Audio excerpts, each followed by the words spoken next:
Hi everyone, I'm Josh and welcome to Josh Wright Piano TV. Thanks so much for joining me today. I hope you're all having a great week. Today I wanted to talk about patience as a factor for success. I've recently started working, especially during this quarantine, on the Bach French Overture.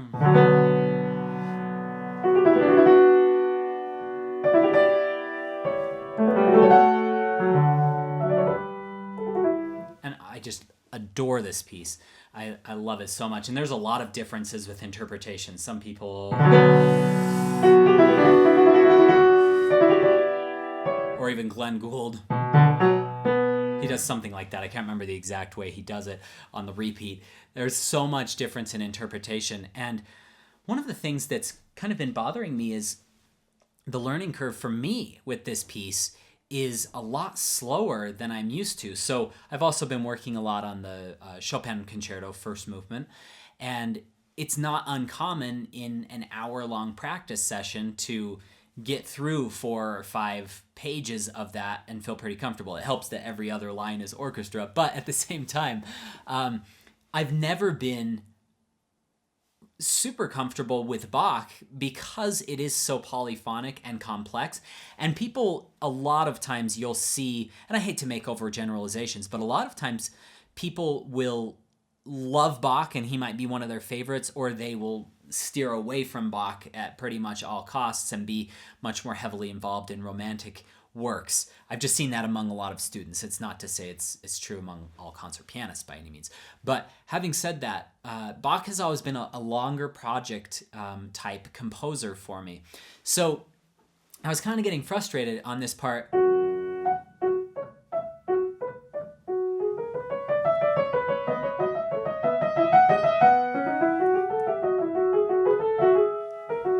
And I just kept messing up on little things. And I was like, gosh, why do I keep doing this? And I was practicing a bit of hands alone, and then I try hands together.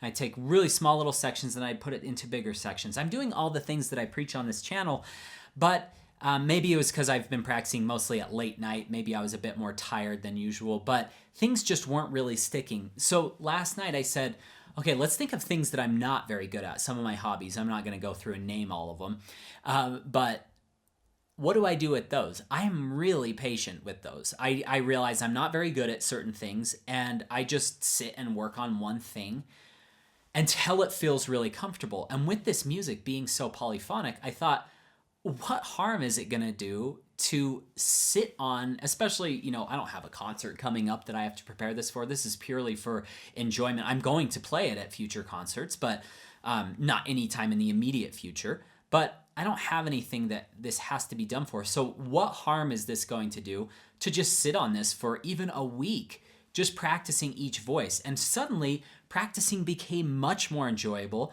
I wasn't stressed out with so many voices. And it's not that this is that hard of material just to play the notes with, but I'm looking at all the details, making sure I'm holding all my ties, thinking about differences in articulation, thinking about the shape. Which voice do I want to bring out a bit more? How do I want to shape that individual voice in comparison to the other one? How much do I want that other voice to be involved? These are all things that are going on in my head as I learn them, as I learn a piece, and it was kind of overwhelming, to be honest, especially since I haven't played a heavy amount of Bach like I've played a heavy amount of Chopin and Rachmaninoff and Liszt. I mean, those 3 composers, I've played so much of their music, and this I've played very, very little. So, I mean, I've played a handful of preludes and fugues, and I've played a few movements from dance suites, and that's about it. Pretty pathetic, if you ask me. And I've taught a lot of Bach music, and I've listened to a lot of Bach, and I've studied a lot about it, so I know a good amount about it, but I haven't had that experience. So I just said, I'm going to be patient with this. And I just really enjoyed this.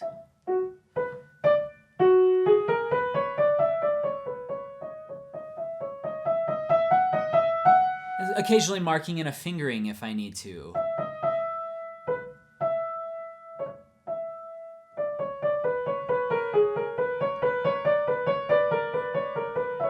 That's not easy, right there. You're holding the C sharp, and then the A sharp ties through to there.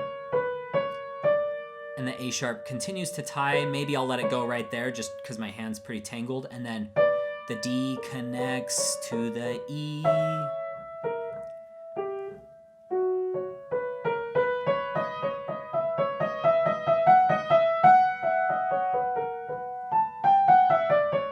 And I'm also thinking about what voice I want to bring out, even when I'm doing hands alone. You might think, oh, it's more right hand or more left hand, but even within the right hand, he's writing a lot of up stems, he's writing a lot of down stems, and so he wants those to be distinct voices. Generally, I'll start off with bringing out the ones that are up stemmed, but sometimes I'll involve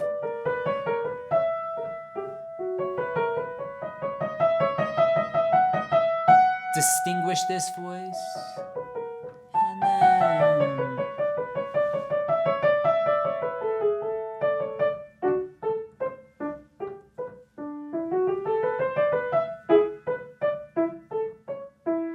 and then maybe more,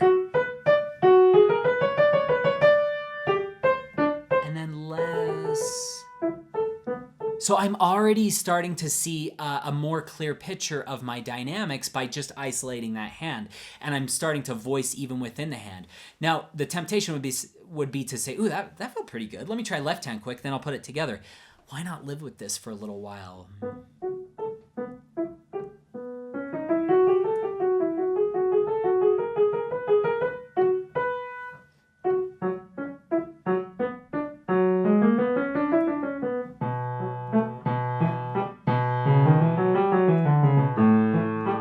I didn't like that. I held that B too long. You catch yourself making these silly little mistakes unless you isolate the hands. I received a message a few weeks ago that I was kind of appalled at, actually. So not by the message themselves. They were very curious and kind. They said, I asked a very prominent pianist, and I said, do I need to work slow, or can I mostly work in tempo? And should I ever do hands alone, or should I mostly work together? And the pianist told me I should definitely work slow to fast, but I should never practice hands alone. That's just a waste of time. And I'm like, okay, how prominent is this pianist? Because to isolate the voices is to give yourself the opportunity to really shape those.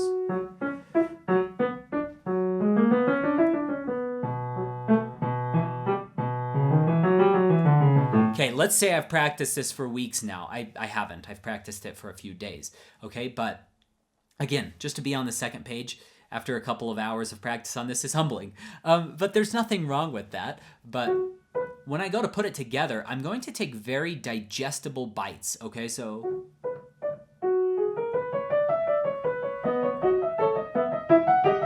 I'll probably take that much, and I'm debating there. Do I want that? That is part of the right hand voice, and it's also part of bim bum bum bum bum bum. So do I want to just accent it, or do I want to hold it and slur it into that? That sounds pretty good. I like that. I don't know yet what I want to do.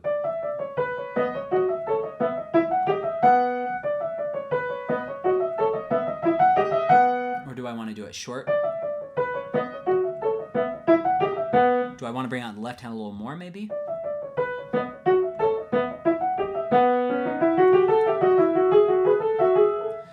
And that's tempting. I'm like, ooh, that was going pretty good. Let me keep going. Have the patience to stop and then go, ooh, that was terrible. Okay, that's better. I want to build that into my muscles as well as my intellectual mind. Intellectual, like memory. Sorry, that was very vague. Intellectual mind. I don't know what I'm saying there. Okay, so.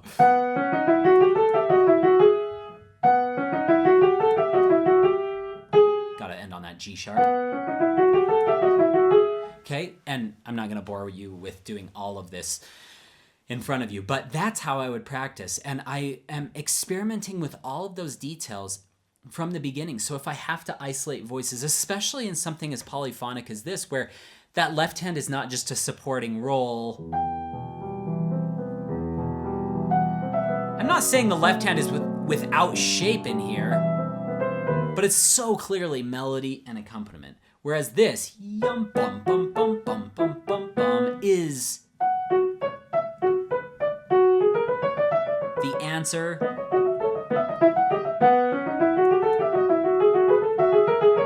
Okay, and then the next subject entry, so very fugal passage. So we want to make sure that we are not overwhelming ourselves with too much information. And when you are just a beginner player, never, first of all, never feel bad about playing hands alone, but also don't feel bad about playing one note to the next note and then adding one more. People often ask me, what are your favorite practice techniques? If I had to narrow it down to two, I always say add-on. So starting at your problem spot, going one note forward, one note back, 2 notes forward, 2 notes back, and practicing each of these sections until they are literally perfect. 3 notes forward, 3 notes back, and so forth. That is such a quick way to get good at something. And people usually say, that would take too long. I'm not going to do that. I'm like, it's going to take too long to not do that. You can't afford to not do that. Okay. So, and then the second one would be cycling and inserting gaps. And I believe I have a video on the inserting gaps on YouTube, but the cycling and inserting gaps combo is in a free webinar. I'll link that in the description below if you want to check that out. It's tip number 10. I go over 10 of my favorite tips in that, but that's my second one. So add on and then inserting gaps along with cycling. Those seem to fix almost every issue that I come across. But patience is key. I'm not saying it's a magic fix-all for anything instantaneously, but it can really help. So don't be afraid. I think a lot of us judge ourselves too harshly, and I know this is more of a confidence-boosting video.